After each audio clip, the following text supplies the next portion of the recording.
स्वागत है आप सबके अपने चैनल में। आज हम लोग लाए हैं मानव शरीर के विषय में कुछ महत्वपूर्ण क्वेश्चन आंसर। चलिए पहले क्वेश्चन की ओर चलते हैं। पहला क्वेश्चन है, मानव खोपड़ी में हड्डियां होती हैं। तो दोस्तों मानव खोपड़ियों में 8 हड्डियां होती हैं। दूसरा क्वेश्चन है, मनुष्य का हृदय धड़कता है। तो मनुष्य का हृदय दोस्तों 1 मिनट में अर्थात 60 सेकंड में 72 बार धड़कता है। ठीक है। कह रहा है, स्वस्थ मनुष्य की श्वसन दर होती है 16 से 18 बार। यानी कि मनुष्य जो है 1 मिनट में 16 से 18 बार मैक्सिमम सांस लेता होगा। ठीक है, ये बताया गया है यहाँ पर। कह रहा मस्तिष्क का वजन होता है 1350 से लेकर के 1400 ग्राम। दोस्तों मनुष्य के मस्तिष्क का जो वजन होता है दोस्तों 1350 ग्राम से 1400 ग्राम तक होता है। कह रहा है कि सबसे बड़ी हड्डी होती है दोस्तों फीमर। सबसे बड़ी हड्डी होती है फीमर, जो कि हमारे जांघ में स्थित होती है। फिर सबसे छोटी हड्डी होती है दोस्तों, सबसे छोटी हड्डी स्टेपिज होती है, जो हमारे कान के मध्य में पाई जाती है। ठीक है। दूसरा 7वां क्वेश्चन है कि सबसे मजबूत हड्डी। सबसे मजबूत हड्डी जो होती है जबड़े की हड्डी होती है। सबसे मजबूत हड्डी दोस्तों मानी जाती है जबड़े की हड्डी। ठीक है, ये क्वेश्चन भी महत्वपूर्ण हो सकता है। ठीक है, आपकी परीक्षा के दृष्टिकोण से सबसे महत्वपूर्ण हड्डी जो होती है दोस्तों वो जबड़े की हड्डी होती है। ठीक है, जबड़े मतलब कि आप समझ सकते हैं जबड़े का मतलब क्या होगा। कह रहा है शरीर का सबसे कठोर तत्व होता है दोस्तों, शरीर का सबसे कठोर तत्व एनामिल होता है। ठीक है। कह रहा है जो कि एनामिल जो हमारे दांतों में पाया जाता है। मनुष्य के सौंदर्य का अध्ययन है दोस्तों, मनुष्य के जो सौंदर्य का अध्ययन किया जाता है उसे बोला जाता है कैलोलॉजी के अंतर्गत। मनुष्य के सौंदर्य के खूबसूरती का अध्ययन किया जाता है कैलोलॉजी में। किसमें? तो दोस्तों कैलोलॉजी में मनुष्य के सौंदर्य का अध्ययन किया जाता है। 10वां क्वेश्चन है, सामान्य मनुष्य का रक्तचाप है दोस्तों 120/80 मिमी। दोस्तों इसका मतलब ये हुआ कि मनुष्य का रक्तचाप मतलब ब्लड प्रेशर की बात की जा रही है, बीपी 120/80 होता है। ठीक है। 11वां क्वेश्चन है, शरीर में रक्त परिभ्रमण में लगा समय 30 सेकंड का समय लगता है दोस्तों। 23 सेकंड में जो है हमारे शरीर में दोस्तों रक्त जो है पूरी तरह से सभी ब्लड जो है हमारे शरीर से एक हिस्से से लेकर दूसरे हिस्से तक पूरी तरह से ब्लड जो है इसका भ्रमण हो जाता है मात्र 23 सेकंड में। अगला क्वेश्चन है, मानव शरीर में जल की मात्रा। मानव शरीर में दोस्तों जल की मात्रा 65 से 80% होती है। ठीक है। अगला क्वेश्चन है, रक्त की मात्रा शरीर के भार का होता है। यानी कि दोस्तों शरीर का जितना भी भार होगा उसका 7% जो है हमारे शरीर में रक्त पाया जाएगा। ठीक है। यदि किसी व्यक्ति का वजन मान लीजिए 60 किलो है, ठीक है, या 60 केजी है, तो उसका 60 केजी का 7% निकाल लीजिएगा दोस्तों, तो वो जो परसेंट आएगा दोस्तों उतना ही हमारे खून में उतना ही हमारे शरीर में ब्लड पाया जाएगा। ठीक है। यानी कि मेरे कहने का मतलब यह है कि रक्त की जो मात्रा है मनुष्य में उसके भार का 7% होता है। अगला क्वेश्चन है, मनुष्य में रक्त की मात्रा होती है। तो दोस्तों मनुष्य में रक्त की मात्रा 5 से 6 लीटर होता है।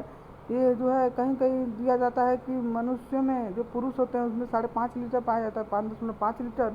और महिलाओं में 5 लीटर पाया जाता है। महिलाओं में आधा लीटर जो है रक्त की मात्रा कम होती है। ठीक है। कह रहा है मानव रक्त या क्षारीय है, इसका पीएच मान। दोस्तों यहाँ पर आपकी जानकारी ये बता दें कि जिसका पीएच मान दोस्तों 7 से ज़्यादा होता है वो क्षारीय होता है, अगर 7 से कम है तो अम्लीय होता है। यदि किसी का पीएच मान 7 है तो वो उदासीन माना जाता है, जैसे कि जल। तो यहाँ पर आपको पहले ही दे दिया है कि मानव रक्त जो है वो क्षारीय है, इसका पीएच बताइए। क्षारीय मतलब इसका पीएच जो है 7 से अधिक होगा। तो यानी कि रक्त का जो पीएच मान होता है दोस्तों 7.4 होता है। कह रहा है रक्त को शुद्ध करता है। तो दोस्तों रक्त को शुद्ध किडनी करता है, वृक्क करता है। ठीक है। अगला क्वेश्चन है, लाल रक्त कण का निर्माण होता है। लाल रक्त कण मतलब कि आरबीसी का निर्माण दोस्तों अस्थि मज्जा में होता है। इसे इंग्लिश में बोला जाता है बोन मैरो। यानी कि आरबीसी का निर्माण जो होता है दोस्तों अस्थि मज्जा या बोन मैरो में होता है। ठीक है। रेड ब्लड सेल जिसे बोला जाता है, इसका जीवन काल 120 दिन माना जाता है। ठीक है। आरबीसी का जीवन काल 120 दिन तक माना जाता है। और इसकी संख्या की बात की जाए तो ये हमारे शरीर में 50 लाख होते हैं। ठीक है। अर्थात 50 लाख मतलब 5 मिलियन हमारे शरीर में आरबीसी पाए जाते हैं। आरबीसी जो है इसका निर्माण जो होता है अस्थि मज्जा में होता है। लाल रक्त कण का निर्माण। ठीक है, लाल रक्त कण का जीवन काल दोस्तों 20 से 120 दिन तक दिया गया है यहाँ पर, तो 120 आप याद रखिएगा। कह रहा है श्वेत रक्त कण का जीवन काल, तो मैक्सिमम जो है WBC का बात किया जा रहा है दोस्तों, वाइट ब्लड कॉर्पुलेस, इसका जो जीवन काल होता है दोस्तों ये 4 दिन तक माना जाता है, तो आपको 4 याद रखना है। श्वेत कह रहा है कि श्वेत रक्त कण को कहा जाता है, अर्थात WBC को दोस्तों ल्यूकोसाइट कहा जाता है। क्या कहा जाता है? WBC को ल्यूकोसाइट कहा जाता है। ब्लड का 2 भाग होता है दोस्तों, एक भाग होता है प्लाज्मा जो कि दोस्तों तरल होता है, हमारे ब्लड में से 60% अर्थात 60% हिस्सा जो है हमारे ब्लड का प्लाज्मा होता है, और 40% हिस्से में दोस्तों आपका रुधिराणु होता है। उस रुधिराणु का ही भाग RBC है, WBC और प्लेटलेट्स हैं। तो दोस्तों उसमें WBC को दोस्तों ल्यूकोसाइट भी कहा जाता है। ठीक है, कह रहा है लाल रक्त कण अर्थात RBC को दोस्तों एरिथ्रोसाइट कहा जाता है। ठीक है, एरिथ्रोसाइट। और कह रहा है कि शरीर का ताप नियंत्रक दोस्तों, शरीर का जो तापमान होता है उसका नियंत्रण हाइपोथैलेमस ग्रंथि करती है। दोस्तों ये हमारे मस्तिष्क में पाई जाती है हाइपोथैलेमस ग्रंथि। ये हाइपोथैलेमस ग्रंथि जो होती है दोस्तों हमारे शरीर का तापमान निर्धारित करती है। अगला क्वेश्चन है सर्वदाता रक्त समूह अर्थात यूनिवर्सल डोनर मतलब सर्वदाता मतलब सर्व मतलब सभी, दाता मतलब देना, रक्त मतलब कि ब्लड, समूह तो यानी कि ऐसे कौन सा समूह है दोस्तों जो सभी को रक्त प्रदान कर सकता है या दे सकता है? तो दोस्तों ओ ग्रुप वाला जो है सभी को रक्त दे सकता है। सर्वग्राही रक्त समूह अर्थात सभी से ग्रहण करने वाला कौन सा समूह है जो सभी से रक्त को ग्रहण कर सकता है? तो AB।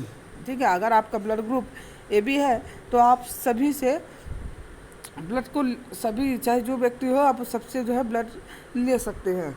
अगर आपका ब्लड ग्रुप O है तो आप सभी को दे सकते हैं। ठीक है, देखिए अगला क्वेश्चन है ब्लड बैंक कहलाता है दोस्तों। ब्लड बैंक प्लीहा अर्थात स्प्लीन को भी कहा जाता है दोस्तों। ठीक है, ब्लड बैंक, यहाँ ब्लड बैंक से तात्पर्य है दोस्तों कि यहाँ पर ब्लड जो होते हैं यहाँ पर इकट्ठे होते हैं। ठीक है, इसलिए जो है इसे ब्लड बैंक कहा जाता है। भोजन का पाचन प्रारंभ होता है दोस्तों, भोजन का पाचन हमारे मुख से ही प्रारंभ होता है। जो भी खाए दोस्तों, चाहे वो कार्बोहाइड्रेट हो, चाहे वसा हो, चाहे प्रोटीन हो, इसका आंशिक पाचन, देखिए पूर्ण पाचन नहीं होता, आंशिक पाचन हमारे मुख से ही प्रारंभ हो जाता है, क्योंकि हमारे मुख में ही इसका पाचन टाइलिन नामक एंजाइम कर देता है। आंशिक पाचन होता है दोस्तों, पूर्ण पाचन नहीं होता। इस बात को आप नोट कर लीजिएगा कि हमारे मुख में जो पाचन होता है वो हमारे मुख से ही प्रारंभ हो जाता है। यहाँ पर हमारे मुख में आंशिक पाचन होता है। कह रहा है पचे हुए भोजन का अवशोषण होता है दोस्तों। हम जो भी फाइनली भोजन खा लेते हैं हमारे शरीर में पाचन के उपरांत, पाचन के बाद जो है हमारा छोटी आंत में दोस्तों इलियम अर्थात हमारे छोटी आंत के एकदम आखिरी वाली हिस्से होते हैं दोस्तों। छोटी आंत के एकदम आखिरी वाली जो हिस्सा होता है जिसे इलियम कहा जाता है, वो वही दोस्तों उसमें रसांकुर पाए जाते हैं दोस्तों। यह रसांकुर दोस्तों अंगुलीनुमा कुछ संरचना होती है, इसी में दोस्तों इसी के द्वारा भोजन का अवशोषण किया जाता है। ठीक है, कह रहा है पित्त स्त्रावित होती है दोस्तों। पित्त जो होती है हमारी यकृत द्वारा स्त्रावित होती है दोस्तों।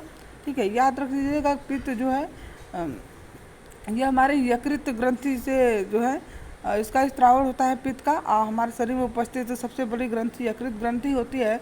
उस यकृत ग्रंथि से पित्त रस निकलता है। ठीक है, उस पित्त रस जो होता है दोस्तों एक तरह का क्षारीय रस होता है। क्या होता है? पित्त रस एक तरह का क्षारीय रस होता है दोस्तों। पित्त रस एक तरह से क्षारीय रस होता है दोस्तों। ये हमारे पाचन में अति महत्वपूर्ण होता है। ठीक है, आपकी जानकारी के लिए बता दें कि जो पित्त रस होता है दोस्तों इसमें किसी भी तरह का एंजाइम नहीं पाया जाता। वैसे तो हमारे शरीर में जितनी भी प्रकार की ग्रंथियाँ होती हैं दोस्तों उससे कुछ न कुछ एंजाइम निकलता है जो पाचन में भाग लेते हैं, लेकिन एक अपवाद स्वरूप यह यकृत ग्रंथि है। यकृत ग्रंथि से जो भी चीज़ों को जिस तरह का एंजाइम स्रावण होता है उस एंजाइम से दोस्तों यकृत ग्रंथि से किसी भी तरह का एंजाइम नहीं निकलता है। ठीक है, उससे जो पित्त रस निकलता है उस पित्त रस में किसी भी तरह का एंजाइम नहीं होता है। ये जब चैप्टर पढ़ाएंगे तो वहाँ पर आपको क्लियर हो जाएंगे। अभी फिलहाल आप याद रखिएगा कि पित्त रस से यकृत ग्रंथि द्वारा जो है इसका स्त्रावण होता है। अगला क्वेश्चन है कि शरीर की सबसे बड़ी ग्रंथि होती है। शरीर की सबसे बड़ी ग्रंथि यकृत जिसे लीवर या जिगर भी कहा जाता है। कह रहा है कि शरीर का सबसे बड़ा अंग, तो दोस्तों शरीर का सबसे बड़ा अंग त्वचा होता है, ठीक है, जो कि एपिथेलियम ऊतक का होता है।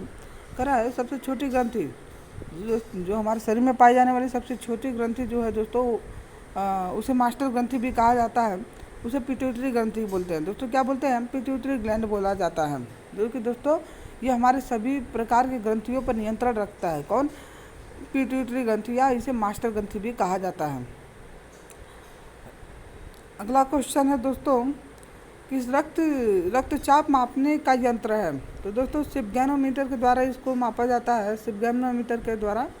अगला क्वेश्चन है कि मनुष्य की पसलियाँ पाई जाती हैं, तो दोस्तों मनुष्य में पसलियाँ जो होती है दोस्तों वो 12 जोड़ी पाई जाती है, अर्थात 24 पाई जाती हैं।